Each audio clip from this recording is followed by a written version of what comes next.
It's also a trap because if you keep increasing the discount, you will see it that above some point, for some reason, the customers don't think they have a really good deal or a very realistic deal. A good pop-up is when a customer feels they got a deal.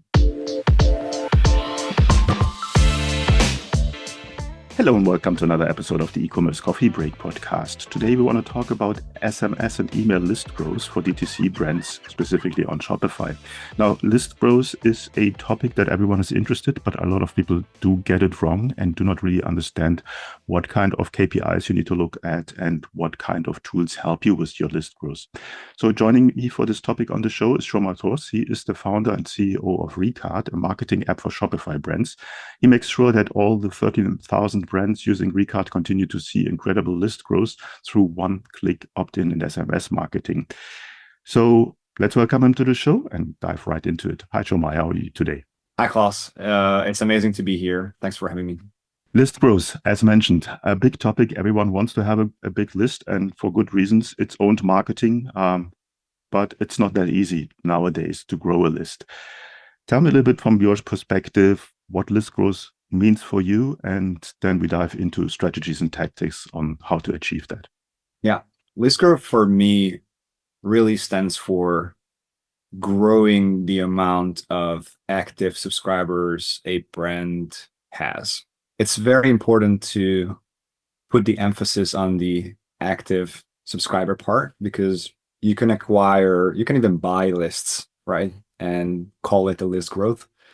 But if those subscribers are not active, not clicking, don't have an intent, don't want to explore your products, you're going to waste a lot of emails and text messages being sent to them.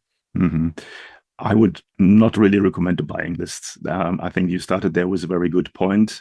You want to grow your list on your own, and that starts very slowly, and there's different strategies to do so. Talk me through the ways on how you can capture emails and SMS numbers or telephone numbers for SMS marketing. There are many ways to do that. Most brands, in fact, 84% of the top 10,000 Shopify brands, they use a so-called welcome pop-up, which greets the customer when they land on the website, usually for the first time, offers usually an incentive, which usually is a discount, more specifically a percentage discount in exchange for an email and SMS subscription to the brand's marketing channels. This is the main entry point for most of the brands that are making at least 10 million in annual GMV. There are other entry points as well.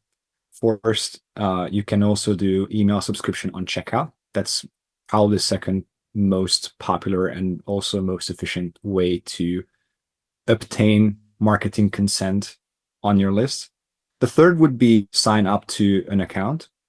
So if you're using a Shopify account system on Shopify Plus or using an app to facilitate that, there's a way to obtain email and SMS marketing opt-ins.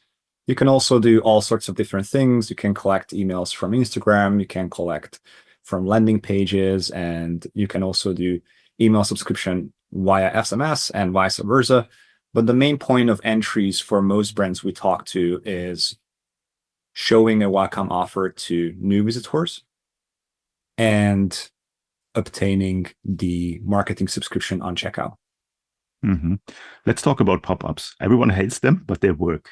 But they only work if they're done the right way. Tell me from your experience, what makes a good pop-up?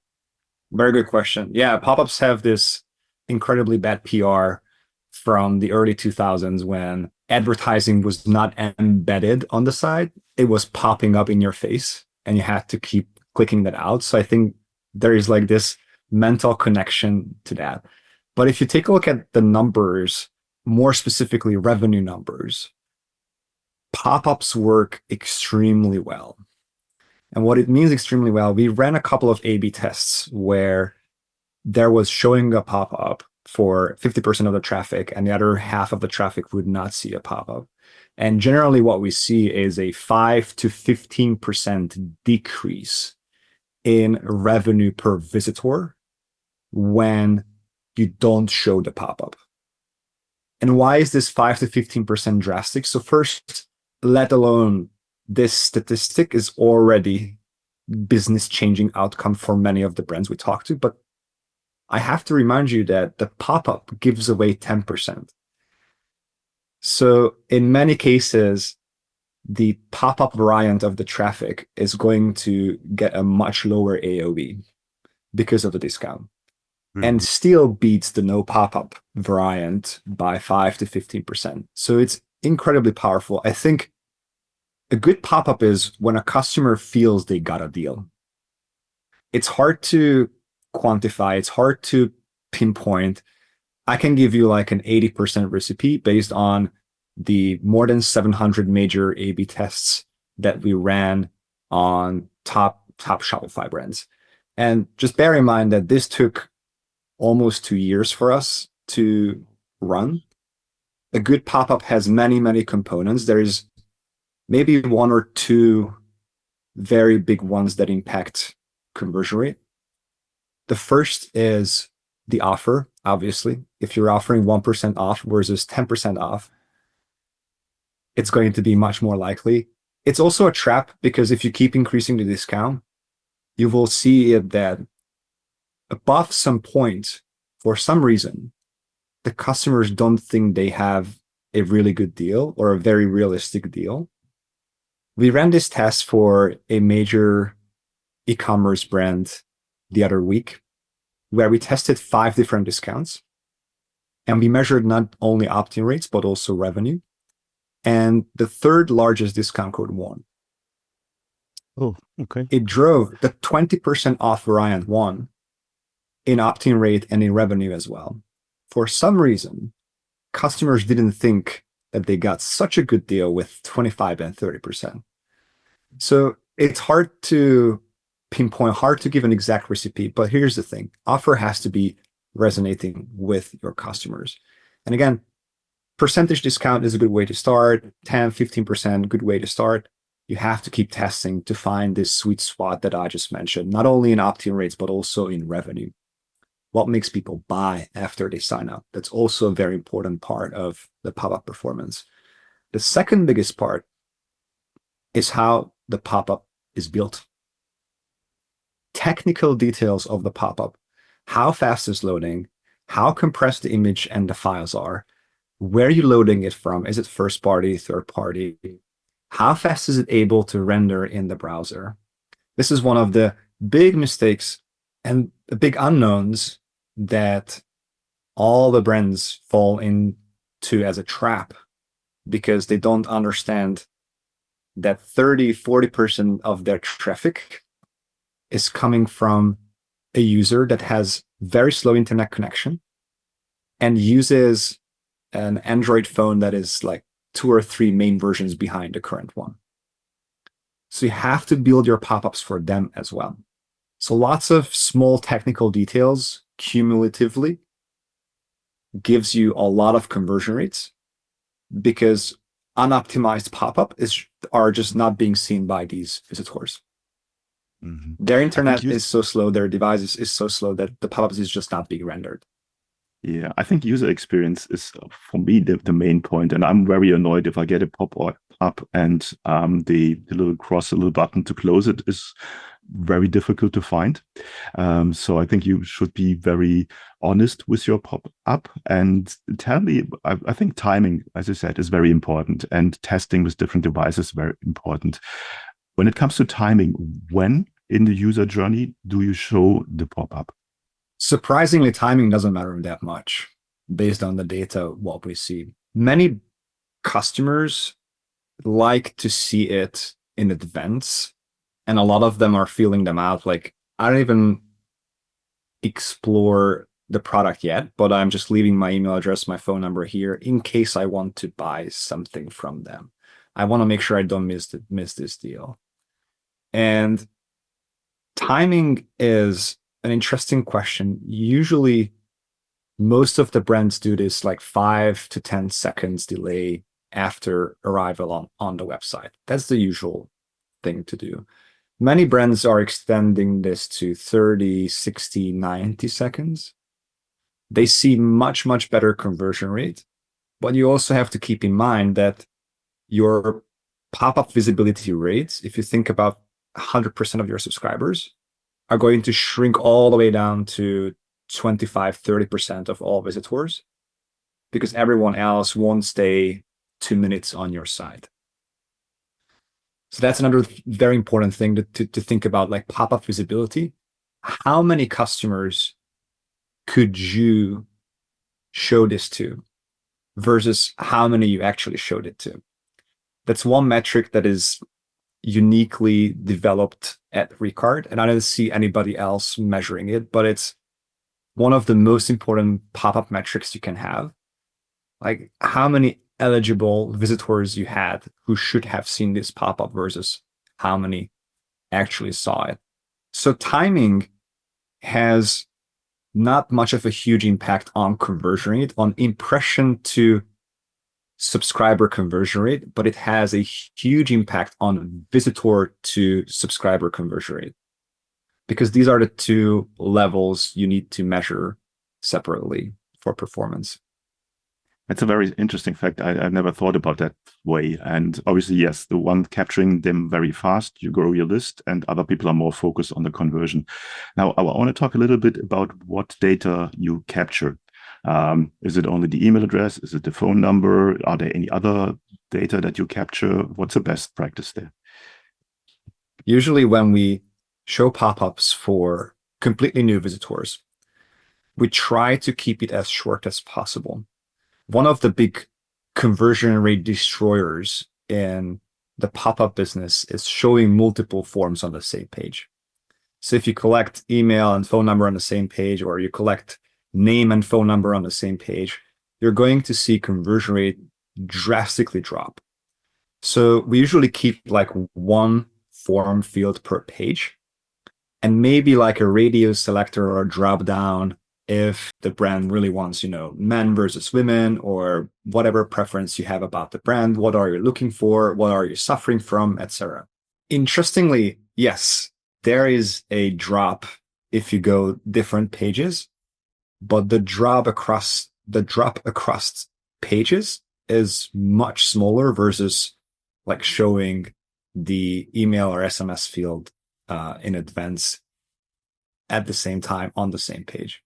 Most interestingly, this is also one of the top conversion rate increaser. So if your pop-up says 10% off and shows the email field on the very first page, you're going to see a 20-25% lower conversion rate versus if you do this so-called teaser page where you state the offer and you only collect a micro yes, like having people click in yes or declining the offer. Again, if somebody sees an input field, that means they will have to type.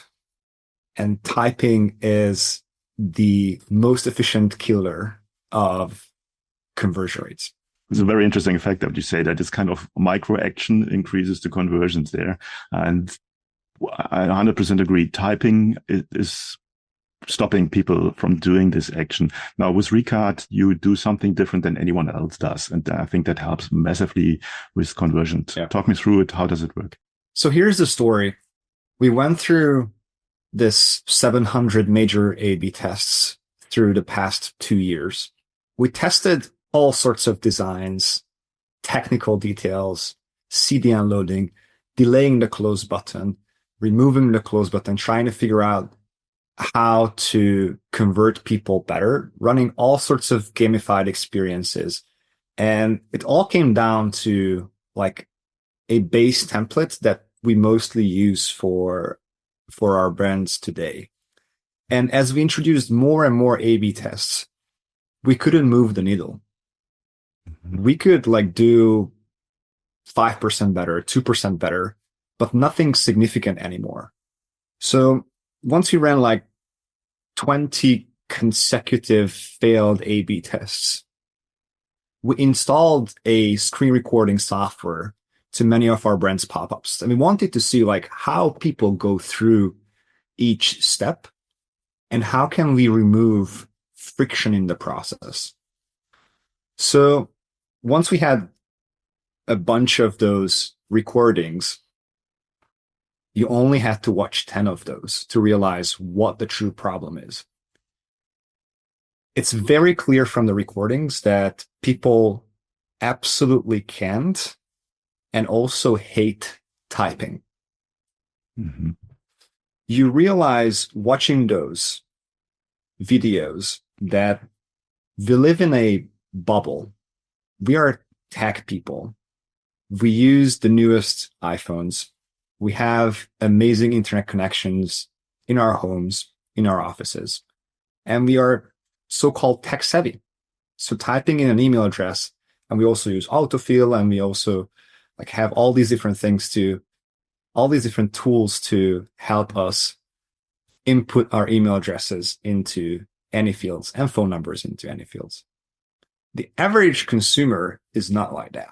For the average consumer, it is a challenge to put their phone numbers and their email addresses into that field. When you watch those videos, you clearly see that, they type in their email address, they make a typo, they don't know how a mobile cursor works, so they delete the whole thing and they try again. Okay.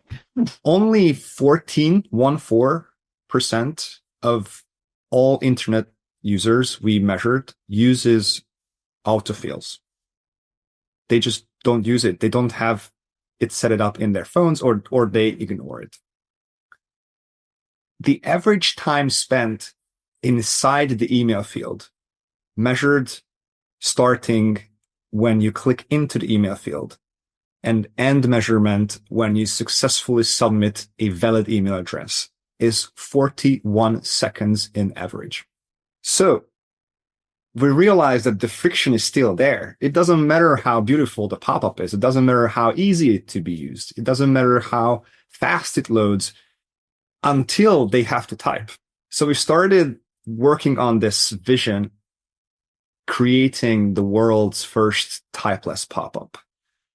And we started to realizing that, okay, Ricard has pop-ups enabled on many of the top 1,000 Shopify stores. We're showing our pop-ups for tens of millions of views every single day. These customers likely visit one brand and the other and the third and so on. And currently, we make them subscribe by typing in their emails and their phone numbers on every single store. So we realized that, okay, this is kind of stupid, and we have to ensure that whoever subscribed on a Ricard pop-up before doesn't have to type their email address and phone numbers. They don't have to go through the verification process and all these different things to subscribe. And that's how one-click opt-in born. It's basically the idea of eliminating friction from the pop-ups. By having customers only sign up once, we save their details. We recognize them when they come to the other website that also uses Ricard pop-ups. And we have them not to type their emails and their phone numbers in. Yes.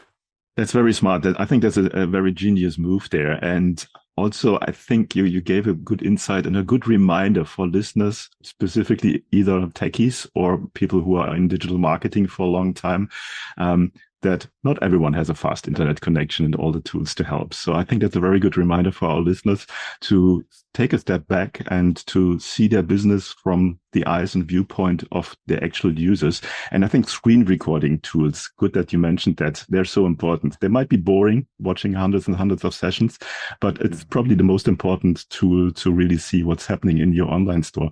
Now, with this one click, tell me about, is there any kind of best practice? Is there anything you need to look into when it comes to like GDPR and all these data security things, or how does it work? Good question. So one-click opt-in is always based on the customer's explicit consent to subscribe. So think about it as a one-click checkout for marketing pop-ups. Think about it as a shop pay for marketing pop-ups. Go through the process first, just like you go through a checkout. You give email address, you give phone number, you give the consent to one brand specifically to send you marketing messages. And at the end of the process, there is a checkbox you can tick in which says, save my information for faster opt-in. And if you give us your consent as a consumer, we save your details to the Ricard audience network. That doesn't mean we're going to share it with other brands yet. What has to do in order for your data to be shared to other brands as well is to go on another website, see a one-click pop-up being recognized, type in the one-time passcode that we sent to your phone, because we want to make sure it's you and not actually somebody else by a mistake, or not actually somebody else using your computer or something. And once we verify your identity, we preload the email address and the phone number associated in your account. So basically, the one-time passcode is a login, an effective login that pulls your account data into the pop-up. You still have to confirm that. You still have to say, like, yes, I consent to this brand to send me marketing messages, versus Ricard sharing your email addresses like, hey, Klaus was on the website yesterday. No, we don't do that. So one-click opt-in is specifically built to enhance pop-up conversion rates and allow customers to opt in much more effortlessly, because we saw they hate typing. So basically what we want to eliminate is typing, allowing them to have this unified one-click experience instead of going on every single pop-up and typing the same things over and over again. Mm-hmm. I said, I think it's a no-brainer. Talk me through the onboarding process. How do you install the app? What steps are involved? How long does it take to get up and running? So Ricard is free to install. We offer a completely free 3-week pop-up trial, which is fully managed in that sense. So you come in, you install the Ricard app, you reach out to us that you want to start a trial. And what we do is our design team creates a pop-up plan for you. We're going to recommend a certain design. We're going to send you the plans. We're going to have a feedback loop. You're going to tell us if you like it. If you like it, we're going to build it for you inside your account.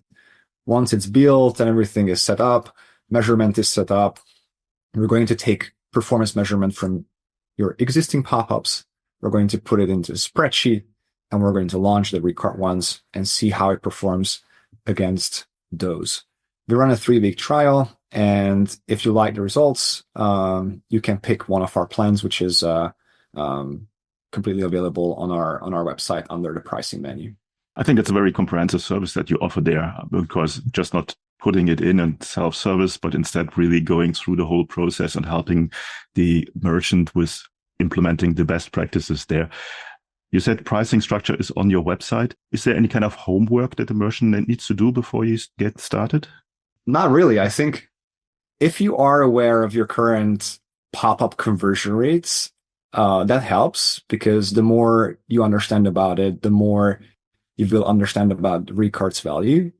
So if you don't want to fly in the dark, look up what the current performance is and how your lists grew over time, and especially like active lists. So how the active number of subscribers changed over time in your email and SMS marketing. If you do that, that helps a lot, because you're aware and you know what the impact is when you switch to something much more efficient. Makes total sense. Soma, before our coffee break comes to an end today, is there anything you want to share with our listeners that we haven't touched on yet? I just really want all brands to pay a lot more attention on pop-ups, because I see a lot of them A/B testing, little buttons here and there, the color of the sides, the naming of the menus and all that things. And they usually celebrate when they find something that is 2 or 3% incremental to the baseline, which they rightfully celebrate. So, however, pop-ups impact revenue and profit visitor anywhere between 10 and 20%. So the difference between good, bad, and no pop-up is the highest delta that you see at any given A/B test. unless an entire website overhaul, of course, pop-ups are driving the most amount of results and incremental revenue for a brand. And I think this is not common knowledge. People think that it doesn't affect revenue that much, but it absolutely does. And it's kind of my mission to help brands understand this and shine some light on this. But if I were to send one message to the ecosystem, I would say this: pay a lot more attention to what your pop-up does to your bottom line, because it impacts it a lot. I totally agree. I think people should come over the point of thinking about pop-ups with having a bad reputation that they had like 20 years ago. Things have changed. And if you implement them the right way, it's definitely a great tool. I can totally relate to that. I have the same experience with my sites. Pop-ups work. You just need to do it the right way. Where can people go and find out more about you guys? Just go on Ricard.com and you can learn more about us. Cool. I will put a link in the show notes and then you're just one click away. Soma, thanks so much for your time today and giving us an insight on how to grow your list. And I hope a lot of people will try it out and that they for sure will see some very good results there. Thanks so much for your time today. Thank you so much.